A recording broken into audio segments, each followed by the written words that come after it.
Eviscerati Theater presents an audiobook podcast of The Points Between, written and narrated by C.B. Wright. This podcast is distributed under a Creative Commons license.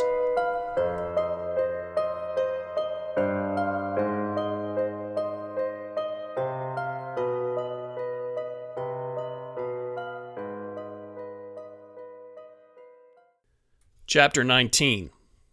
Decisions and Consequences. Matthew struggles to stay awake as the heat and humidity of pre-dawn morning settle over him like a thick blanket. His eyelids grow heavier and heavier until at last his head droops forward. He feels a slightly dizzying rush as his consciousness begins to fade. "Here we go," Buck says. Matthew jerks awake, spilling some of his coffee. He winces as the hot liquid sloshes over the side of his ceramic mug and runs down the back of his hand. He yawns, stretches, and forces his eyes to open. "Where?" He doesn't bother trying to sound enthusiastic. Buck doesn't seem to notice. "Down the river. That'd be due east. You can see a little glow now." The faintest hint of red creeps up the sky. It's almost visible across the river, disappearing behind the trees on both sides. "What you want to see," Buck continues, "is the moment the sun peaks over the horizon and the light hits the water. It's a little ways off, but trust me on this. Drink your coffee and keep your eyes open."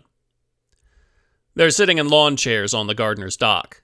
Buck's boat, an ancient 1971 tide craft, knocks rhythmically against the wood. Matthew feels himself nodding off again. He shifts in his seat and rubs his eyes with his free hand. "It's Saturday, Buck," Matthew says. "Don't you sleep in?" Buck laughs. "With a 5-year-old in the house? Hardly. I'd have to get up early if I want to start out the day in peace." The sky lightens gradually, and Matthew realizes this is the second time this week he's up early enough to watch the sunrise. He shivers slightly, despite the heat, as he thinks about the last time. He looks at Buck thoughtfully. "You ever hear loud noises at night?" "I don't know," Buck says. "What kind?" Matthew hesitates. "Well, the morning after I was discharged, I couldn't sleep, so I walked around daylight a bit. I heard something odd, like a wild animal or something." There's enough light to show Buck shaking his head. "Nothing like that. I know daylight looks like it's in the middle of nowhere, but there ain't enough forest between us and some of the county towns for there to be any kind of wild animals. Not on this side of the river, anyway. There's deer on the other side, but they don't come over here. Too smart." "Oh," Matthew says. "You probably heard a dog in heat. They can sound pretty damn strange, especially when you're walking by yourself and not expecting to hear it. No, the biggest problem we have around here is that occasionally Danny Toombs will go on a bender and decide to do a little target shooting at 3 a.m. "Not quite the same thing," Matthew agrees, "though also not something I'd want to hear while walking around alone in the dark." "Ha! You'd be fine as long as you aren't on his property. He's a better shot drunk than he is sober." Matthew laughs, then settles back into his chair and tries to stay awake. The horizon brightens steadily, growing ever more red. Soft hues of purple and violet spread out over the night sky and color the clouds. Eventually, the red on the horizon turns gold, and light spills over the edge. Buck leans forward. "Here it comes." From where they sit, it looks as if the sun is rising out of the river itself. The tiniest sliver of fire crests the horizon, and as its light spreads over the water, it flashes as if hitting a mirror. Light slips and skids across the surface, reflecting and refracting like a prism, and for a moment the horizon separates into all colors of the spectrum. Then, as the top of the sun moves fully into the daytime world, the river transforms into a channel of light. Sunbeams bounce off the water, sparkling and dancing, reminding Matthew of brightly glowing diamonds. He squints and covers his eyes, shielding them from the impossibly bright display. A moment later it fades, and the river turns a deep, rich blue. Matthew lowers his hands and blinks, trying to dispel the ghost lights still swimming before his eyes. That was... He tries to think of some way to describe exactly what it was, and fails. "Yeah," Buck says. "I thought you'd appreciate it." "How does it do that?" Matthew asks. Buck shrugs. Couldn't tell you. Sun hits the water at just the right angle, and alakazam, that's the best I got. Matthew nods absently, combining and separating colors in his head, mentally experimenting with brushes and strokes, trying to work out some way to put that on canvas. Now that we got that out of the way, Buck says, what say we go inside, take a break from the mosquitoes, and what was that? Matthew steps up to the edge of the dock, peering across the river, pointing to a spot on the other side. What was what? Buck tries to follow Matthew's gesture and frowns. I don't see anything. No, it's gone now, Matthew says. I saw it. Well, a flash of light, sort of like what we saw at sunrise just before the river lit up. It came from over there, but through the branches. Is there a ridge behind those trees? Is there more water up there? A waterfall or something? Buck squints as he examines the area. No, just more trees, and the old tower, I guess, if you go further in. Matthew drops his hand to his side and continues to look up at the trees. Tower? Yeah, the old guard tower we were going to turn into a tourist spot until we decided not to bother. I told you about that, right? Yeah, Matthew says. I remember. Bridge to nowhere. That's the one, Buck says. Matthew keeps staring at the trees, lost in thought. Well, Buck says, I think it's probably just you seeing lingering spots from the morning entertainment. It'll do that, especially if you're not expecting it. Matthew stares at the trees a moment longer, then turns to Buck. You're probably right. Is it too early for breakfast? Buck guffaws. For a fella as skinny as you are, you sure do like to eat. Starving artist, Matthew says. I try not to take food for granted. Starving, right. Buck shakes his head. Rumor is you're filthy rich for being so famous. Matthew snorts. I'm filthy rich for an artist. It's not impressive compared to everyone else. I just sold 2 paintings for a lot of money, and it's all going into hospital and doctor bills. Every time I get money, the world finds a way for me to spend it. Hey, look at that, Buck says. We got another thing in common. They both laugh, then walk up to the house. As they near the back door, they hear muffled, excited shouting. Catie's up, Buck says. So Ellie probably is too. Looks like it's time for breakfast after all. Everyone gathers at the table for breakfast. Catie, still in pajamas, is a barely contained bundle of energy. She chats with Matthew cheerfully as Buck and Ellie bring breakfast to the table. As cheerful as she seems to be, Matthew notices her eyes are red and puffy, not from crying, but from lack of sleep. You sleep okay? He asks. Catie's cheerful expression drops. She looks down at the table, nodding while avoiding eye contact. Yeah? Matthew looks at her closely. You sure? She nods again, but doesn't look up. Matthew decides not to press the issue. Okay, he says. So what are you going to do today? Her cheerful mood returns in an instant, all cares wiped away, replaced with bubbling enthusiasm. Cartoons! Cartoons until Mommy makes me turn it off, then I'm going to teach you to fish. Matthew feels a smile tugging at the corners of his mouth. Oh, really? Catie nods vigorously. Daddy says you're a big city boy, and everyone knows big city boys can't fish. Buck emerges from the kitchen with a stack of plates. That's right, but don't worry, we'll save you from yourself. I've heard that before, Matthew says. Buck laughs good-naturedly. Heard what? Ellie enters with a pot of coffee and 3 mugs. Catie's going to teach him how to fish, Buck says. Now, Catie, Ellie scolds, I told you to ask him first. He might have other plans. Matthew shrugs. Not really. Until the sheriff finds my car, there's not a lot I can do on my own. The doorbell rings. Buck looks down at his watch and frowns. I'll get it. Catie starts climbing down from her chair. You stay put, Buck says, and finish your milk. I'll get it. He gets up, still frowning. I swear, Ellie, if that's the church at this hour, the pastor and I are going to get into it, but good. Muttering angrily to himself, he walks out into the living room. Matthew looks at Ellie questioningly. Is Buck having a fight with the church? It's worse than that, Ellie says, eyes twinkling with amusement. He volunteered for something.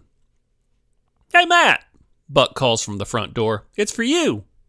Now it's Matthew's turn to frown. I hope he didn't volunteer me for something.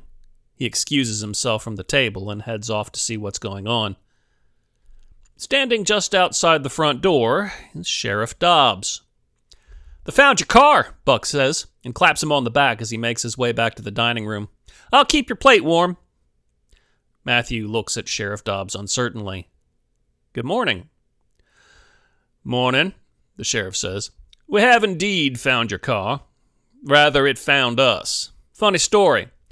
Billy came into work this morning and noticed it parked right outside the office. No note or anything. Would you mind stepping outside?" Matthew walks past the sheriff and looks out at the dirt driveway. Beside Buck's pickup truck is the sheriff's car. Billy, the sheriff's deputy, leans against the passenger side door. Beside the sheriff's car is his own. Matthew stares at it warily. "Sure looks like mine," he says. "It is," the sheriff says. "Has your registration and insurance in the glove compartment. Billy used the key you gave him to drive it down. There are art supplies in the trunk. What I really want to know is if everything's present and accounted for." Matthew nods. He walks over to his car, nodding to Billy. Billy nods in return, returning the car key as he passes. Matthew opens the driver's side door and immediately hears the car ding. He slides into the driver's seat, knocking his knees against the steering wheel. The seat is pushed in. Billy is shorter.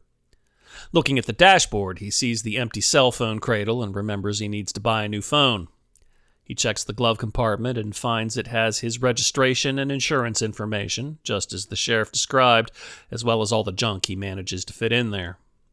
He looks up from the glove compartment to see that Sheriff Dobbs has wandered over, standing just outside the driver's side, watching silently. "Nothing out of place here," Matthew says. "I'll pop the trunk." The sheriff nods. Matthew pulls a lever between the seat and the door. Something clicks as the latch to the trunk releases. Matthew walks to the back of the car and swings the trunk door open. He sighs in relief. "All here," he says.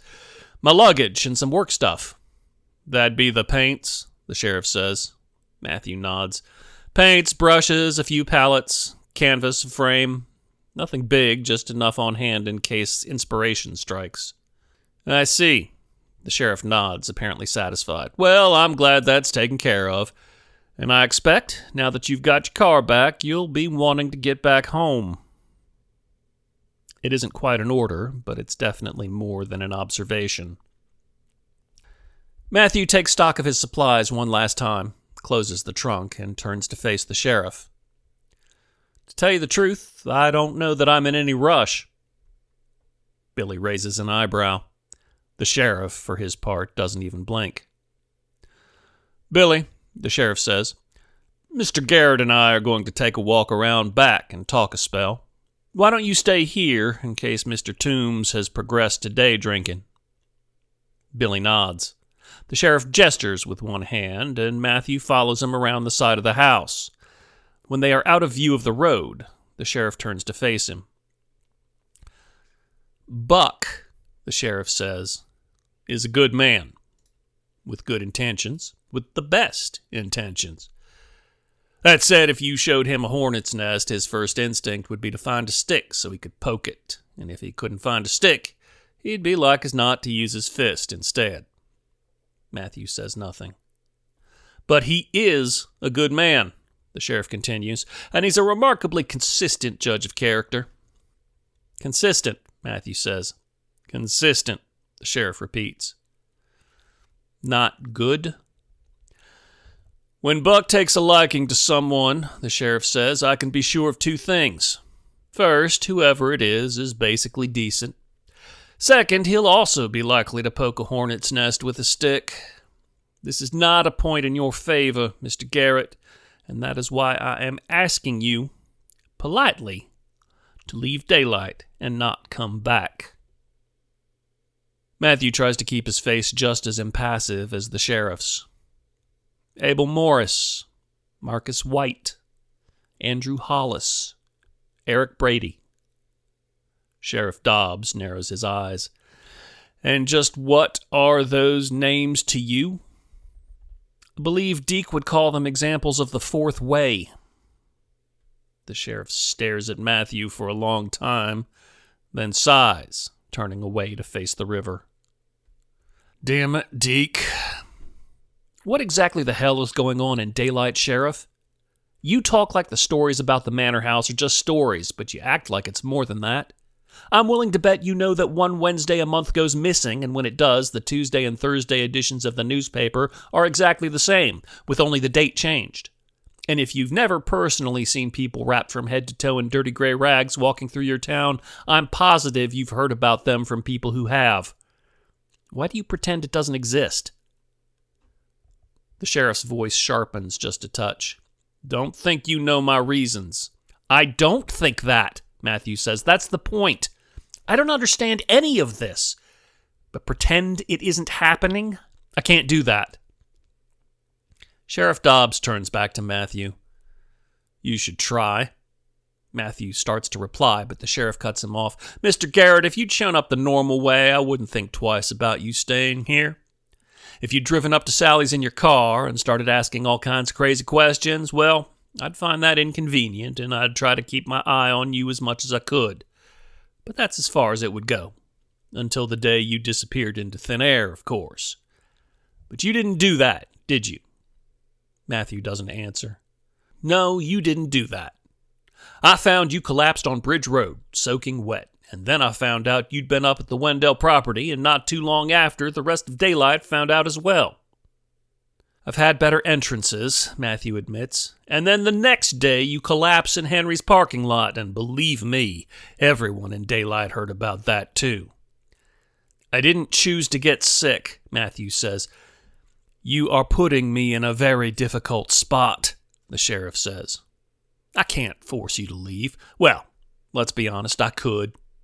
I could abuse the authority granted me by the citizens of Daylight and escort you out of town and make it clear that if you came back, you'd wind up in jail.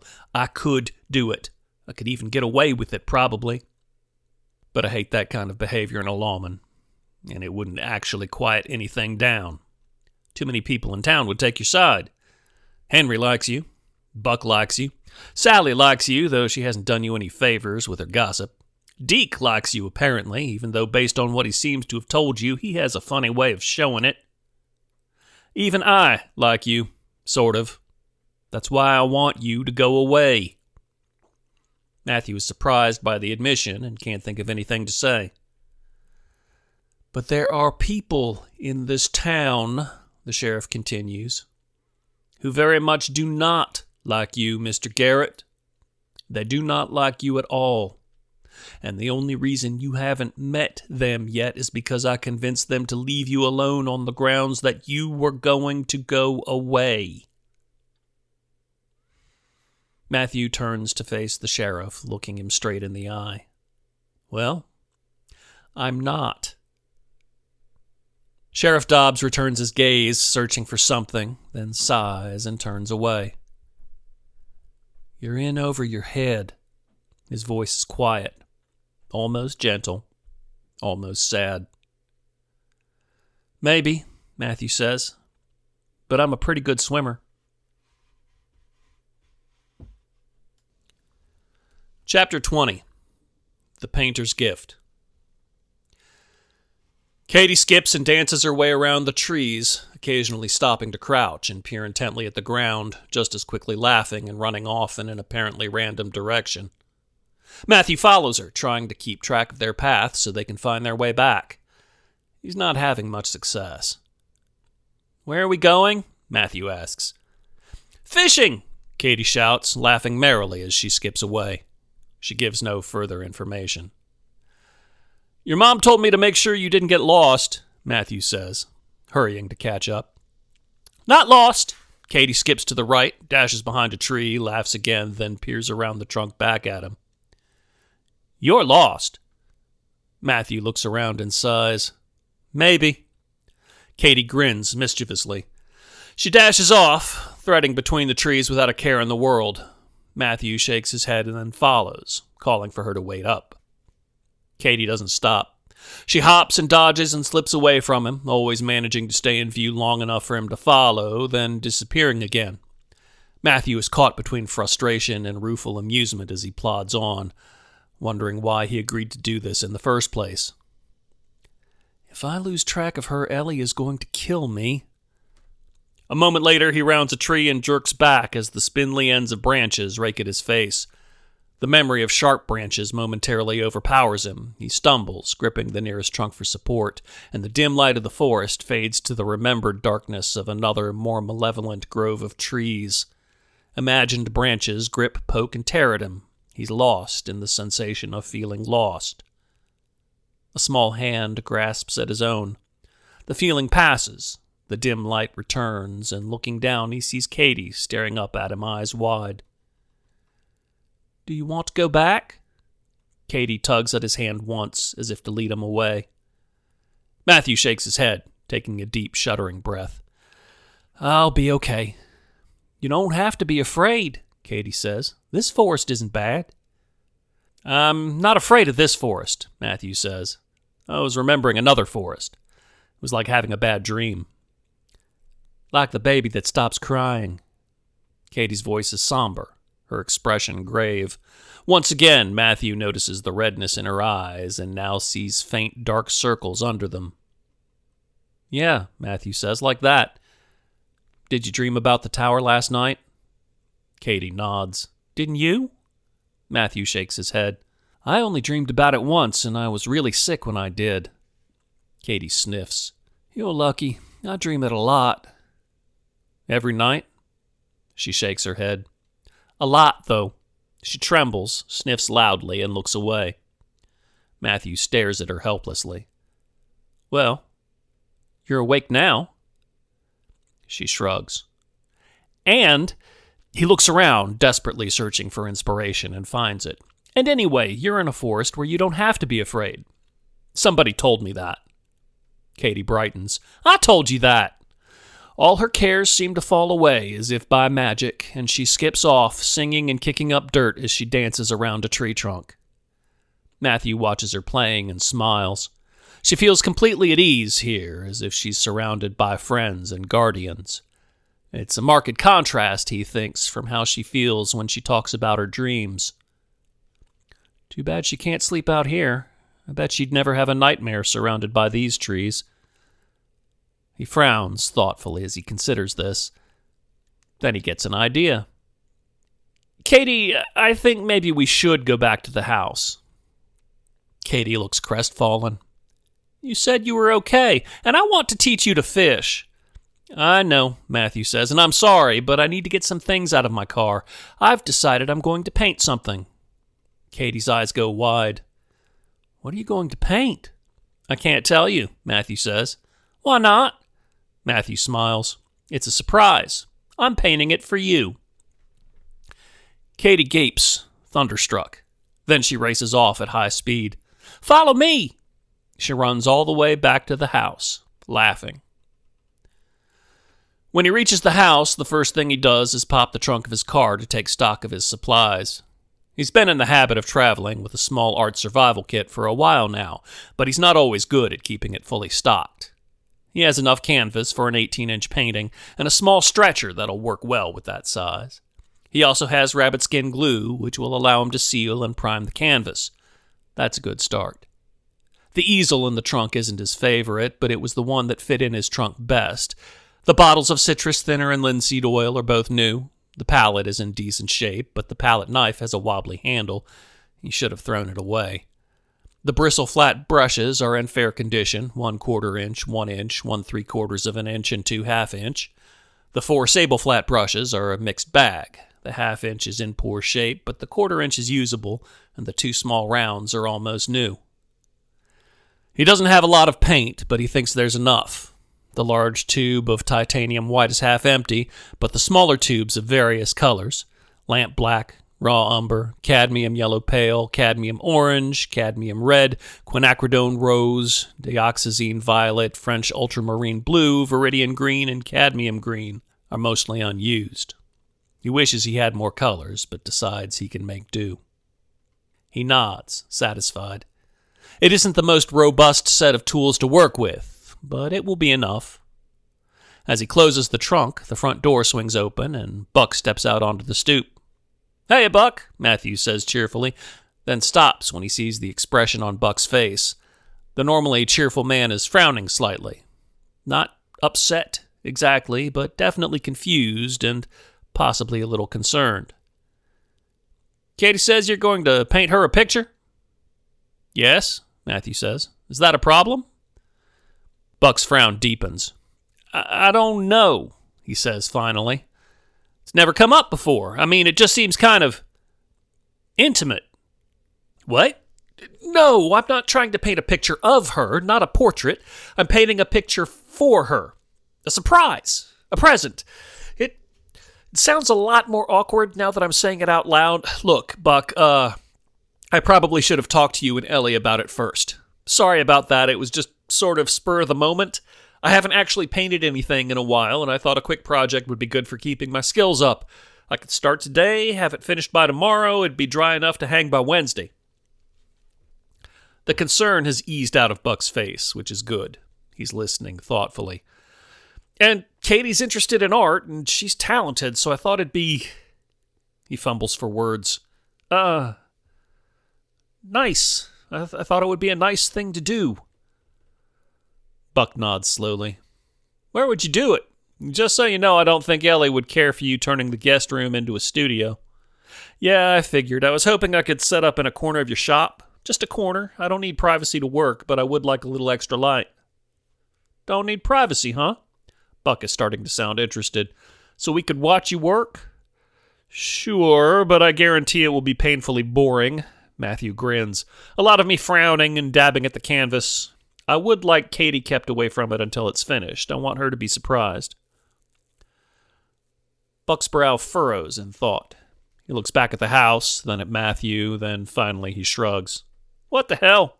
Catie's already excited about it, and I guess I can share my shop for a few days. I guess I just wish you'd talk to me about it first. Sorry, Matthew says. I don't really have a lot of experience around children, or around people who have children. I'm not even an uncle. That's too bad, Buck says. I think you'd be a pretty fun one. Let's get you set up in the shop. Buck's shop is large enough to hold Buck's truck with room to spare. It was originally a standalone garage, he explains, and over the years he refitted the space with shop tables, cabinets, lockers, shelves, to the point that it's currently stocked full of power tools and boat equipment.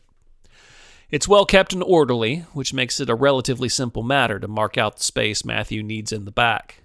Buck helps Matthew set up a floodlight on a stand that will shine down over Matthew's right shoulder, falling directly on his easel. He sets about prepping the canvas, using a staple gun to hold it in place as he stretches it taut across the stretcher. He convinces Ellie to let him use the kitchen to cook the rabbit skin glue into a smooth, thick liquid, then borrows one of Buck's house paint brushes to apply it, still hot, to the canvas. That's it for tonight, Matthew says. Now it has to dry. Then you start painting? Buck asks. Matthew nods. Then I start painting. The next morning, while the gardeners are at church, he starts painting. He's decided to paint wet on wet, adding layers of new paint before the original layers dry. It isn't the way he prefers to work. He doesn't have anything against it aesthetically, but he's usually very methodical with oil and likes to finish all his work on a layer before moving on to the next. He finds it gives him more control over color. When applying wet paint over more wet paint, some of that control is lost as the paints mingle together while they dry. Matthew turns on the floodlight he and Buck rigged up the day before and frowns. It's an incandescent bulb, which means he's sacrificing even more control over color. Incandescent light makes blue hues look washed out on canvas, and he'll have to fight the urge to compensate or the finished painting will look too blue in natural light. He starts by marking out parts of the canvas with placeholders. He mixes black paint and citrus thinner, using the solution to draw directly onto the canvas. Nothing elaborate, just basic shapes of the important pieces to help him keep the perspective intact. When all the major elements are represented in rough form, he grabs the palette knife, cursing its wobbly grip, and begins to match his colors. Mix rose and violet, add white, add pale green, tree bark. Mix rose and pale green, add white, leaves. When he has the colors he needs, he begins to paint in earnest. The rest of the world drops away as he becomes consumed with the minutiae of the work. The painstaking decisions that need to be made over colors, over strokes, over brushes. Flats for most of the work, rounds for details. Occasionally he wishes he'd thought to bring a filbert or two for softer edges. Time stretches on, and his world focuses on adding colors to canvas, mixing when necessary, keeping them separate when not. He's dimly aware that his arms and legs ache, a hazard of standing in place for prolonged periods of time, but he pushes it aside and focuses on his work. Slowly, he sees the scene of the canvas grow ever closer to the image in his head. By the time he finally puts his brush down, it's well into the night. A plate of food, untouched and cold, sits on one of Buck's work tables. He doesn't remember anyone coming in. Matthew stretches, then winces. He's been standing all day. His arms and legs are sore. His back hurts. He's drenched in sweat, and he's ravenous. He forces himself to clean up, using the defective palette knife to collect all the blends of color that are still usable, then scraping the detritus off the plate onto a paper towel he then throws away. He cleans his brushes carefully, using thinner to get the excess paints off the bristles and washing them until no trace remains. Finally, when the brushes are clean and stowed away, he takes one last look at the painting. A girl stands in the middle of a forest. She's young, arms outstretched, face turned upwards, laughing at the sky. Her brown pigtails fly out behind her as if she were spinning, and a lone beam of light pierces through the tree canopy, illuminating her like a halo. The trees, river birch, willow oak, white ash, encircle her, bend toward her, almost bowing before her, and their branches stretch out like arms. Unlike the sinister, grasping trees Matthew battled his way through on the way to the manor, these trees are almost welcoming, their outstretched branches a prelude to an embrace. The leaves at the tops of the trees swirl into patterns, and the patterns suggest bearded men looking fondly down at the spinning girl. It wasn't his most detailed work, but there's no question who the girl is, or where she is, or how she feels. I guess it's a portrait after all. He turns off the floodlight, grabs the plate of food, and heads into the house. Chapter 21. Silence and Song. Matthew wakes up feeling as if he's falling, a sudden violent jerk, as if the entire world is pulled out from under him. The feeling passes quickly, but Matthew is wide awake in the gardener's guest room, staring at the shadow-covered ceiling. Something's wrong. He lies in silence, listening intently. Nothing sounds out of place. There's nothing to hear. It takes a moment for Matthew to focus on that, but he realizes that's the problem. There is nothing to hear. There are none of the small sounds houses normally make, no sound of circulation from the vents, no sound of the air conditioner, no hum from electrical appliances. He glances at the silhouette of an old wind-up alarm clock Ellie put on his bedside table. The second hand moves, but it does not tick. Matthew never had really considered that the phrase deafening silence could be anything more than a figure of speech, but tonight it's far more than that. Tonight it's unnatural. Tonight the silence is screaming at him. He sits up, casting his covers aside. They slide off the mattress soundlessly, forming an indistinct pile on the floor. He gets out of bed, trying to ignore that the springs do not creak, and discovers to his surprise that the floor feels cold. He goes to the window and peeks through the blinds. The window is fogged, and he feels cold radiating through the glass. He dresses quickly, grabs his jacket, and steps into the hall. The guest room is on the second floor at the end of the hall, but the absolute lack of sound persists, and he isn't worried about waking anyone up. He walks quickly down the hardwood floor, stopping for a moment in front of Catie's room. The door is open, and he sees the painting hanging by her window. He smiles, remembering her reaction. Eyes large, mouth agape, gaze fixed on the image of her spinning around in the forest, surrounded by the guardian trees. She'd cried, "It's just like that!" then danced around, shouting, "I love it!" over and over again, much to the amusement of her parents. She insisted on hanging it in her room, despite Matthew's warning that the paint was still wet. Her persistence overcame adult practicality, and he and Buck hung it carefully on the wall as Matthew explained how to treat it once it finished drying. Then, when it was time for her to go to bed, she ran up to Matthew, hugged him tightly around the neck, and whispered, "I won't dream about the baby anymore," before running to her room. He smiles at the memory and makes his way downstairs. He unlocks the door quickly, unencumbered by the need for stealth, and steps outside into the night. The air is cold and sharp, feeling like late autumn. Looking up through the trees, he sees bright stars shining down from a clear sky. He exhales, watching his breath stream out in front of him. Manor weather. He still hears nothing. He walks around to the back, out to the gardener's dock, and stares across the water to the shore on the other side. Not too long ago, if he'd woken up to this oppressive silence, he would have assumed he was the problem, that he'd gone deaf for some reason, and that the answer involved seeing a doctor and undergoing a few unpleasant tests. But tonight it's August and feels like October. The sky is blue and purple and filled with a billion shining stars, and he is not sick. And he is not crazy. The reason for this silence isn't a problem in him. It's something out there, across the water. The reason for this silence, for the singing, for dreams about infants who don't cry, the reason for the shining chapel and the stone tower, it's all over there, in the manor.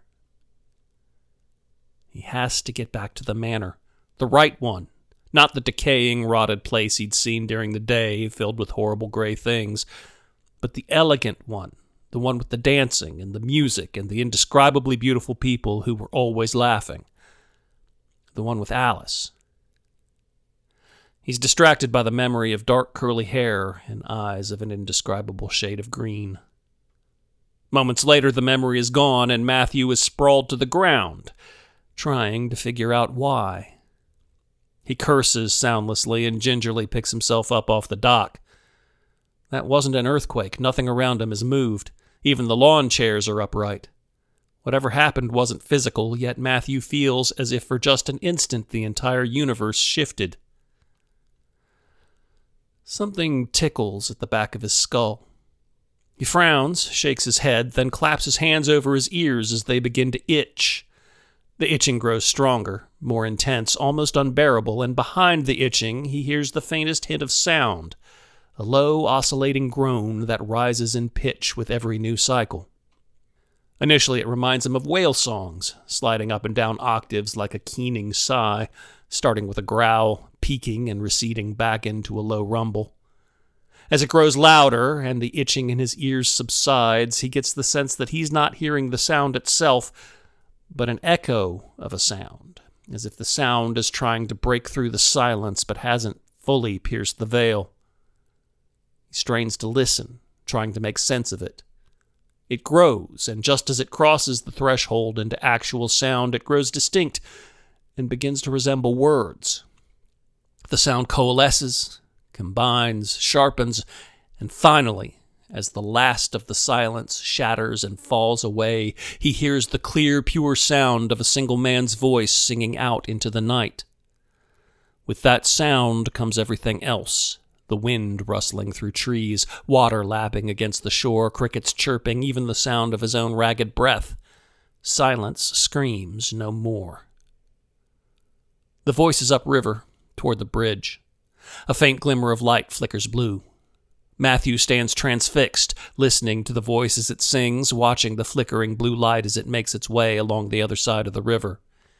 He can't see who carries the light. It always seems to be moving behind the trees or bushes or past a ridge of hills, but he easily sees the glow as it travels on. It comes from the direction of the bridge, Matthew thinks, and it's moving in the direction of the tower. Finally, he recognizes the song. It's the same one he heard in his vision of the tower, the song the man and the woman sang as they held the crying child.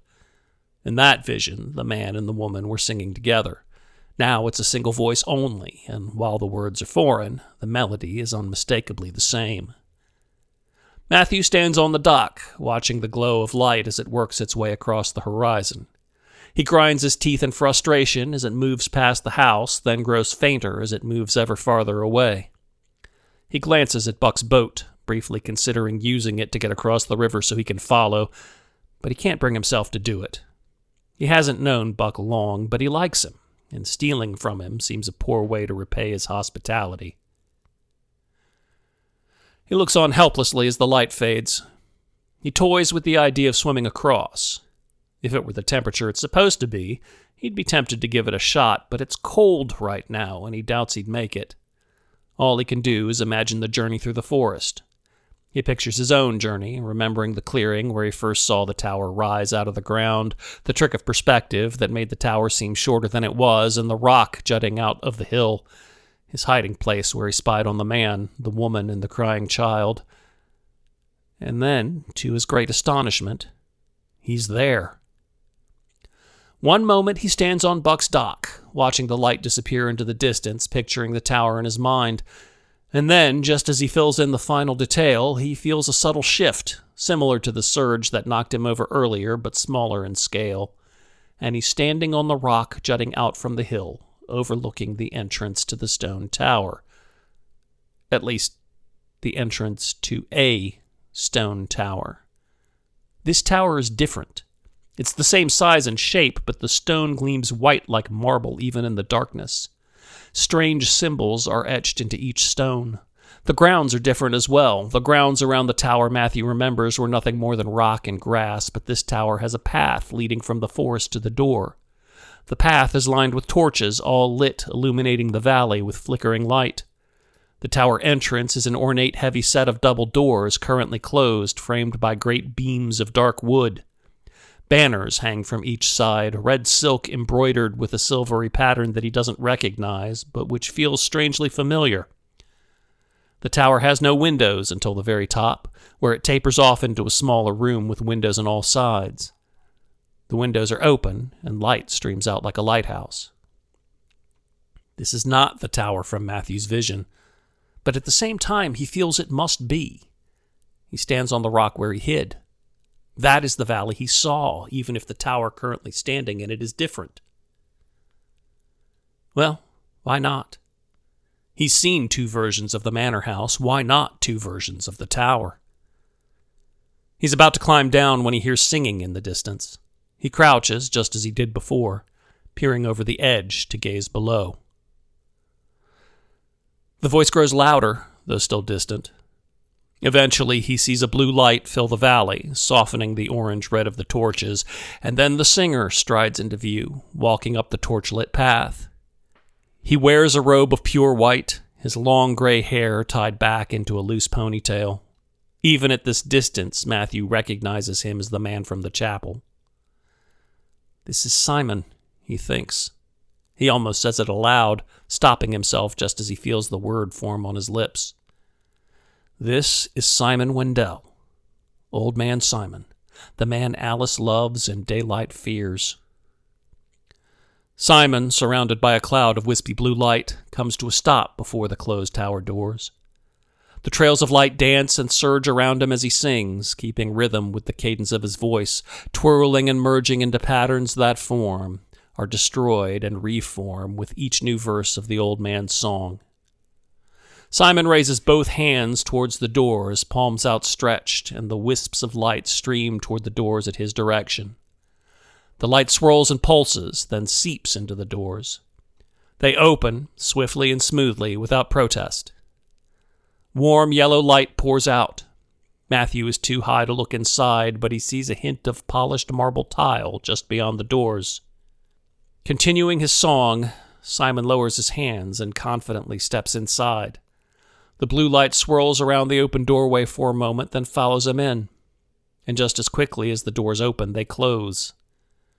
As the doors close, the sound of Simon's voice dies away. The world shifts.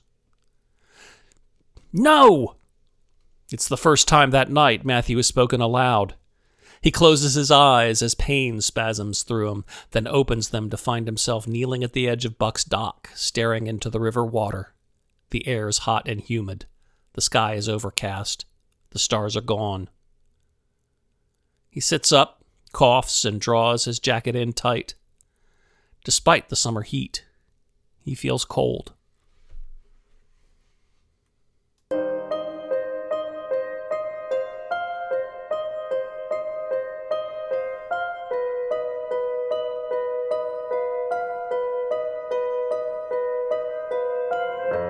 This has been an audiobook podcast of The Points Between, written and narrated by C.B. Wright. It is published as part of his Patreon campaign, where he creates serial fiction and other acts of publishing villainy. To support this podcast and gain access to other rewards, consider subscribing at patreon.com/eviscerati. That's patreon.com/eviscerati. This podcast is distributed under a Creative Commons Attribution Non-Commercial Share-alike 4.0 license. You are free to copy, distribute, and modify this podcast as long as you properly identify CB Wright as the original creator. Also, you cannot charge money for copying, distributing, or modifying this work. More information about this license can be found at creativecommons.org. The music used in this podcast, Sad Ghost Story, was composed by M. Scherf and is licensed through melodyloops.com. It is not included in the Creative Commons license and must be licensed separately for derivative works.